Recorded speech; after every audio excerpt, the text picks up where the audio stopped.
Ngayong araw guys, tinuruan kami ng drummers tsaka pep squad ng mga cheers para sa darating naming prelims. Magandang araw guys, narito na naman si Piu Piu naglalakad papuntang Sakayan. Kada taon nga dito sa UE kailangan namin mag-aral ng mga cheers. Ginagamit kasi yun pang support sa team namin sa UAAP. Pero dahil second year na kami, review na lang din to dito tulad ng dati. Pagkarating ko nga ng school, nakasalubong ko dito si Carl kaya nagsabay na kami papunta sa gym. Pinagchichikahan namin kung anong bang mga assignment yung kailangan pang gawin kasi baka matambakan kami. Pagkarating namin ng gym, pinapapwesto kami ng prop namin kasi magre-ready na daw magturo yung mga drummers tsaka pep squad. Kanya-kanyang trip nga muna kami bago mag-start yung pagtuturo nila. Binigyan nga kami ng lyrics para sa cheers tsaka sa UE hymn. Nag-start na nga kami recall yung mga cheers. Sa next clip naman yung pinaka-iconic na cheer ng UE. Bomba! UE!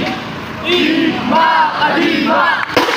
Pagkatapos nga ng klase, papunta na rin agad kami para sa next room. Umakyat kami agad para makapagpalit ng uniform. Pagkapalit, bumalik agad kami ng classroom. Tinatapos nga ng ibang grupo yung group work nila para ready na sila sa presentation nila bukas. Tinapos ko muna yung assignment ko dito. Ang galing nga magkulay ng mga klase ko, lalong-lalo na si Jason Paldo tsaka si April Boy. Pagkatapos ng klase namin na yun, bumaba muna kami para bumili ng pagkain. Pagkabili namin, makatin agad kami sa room.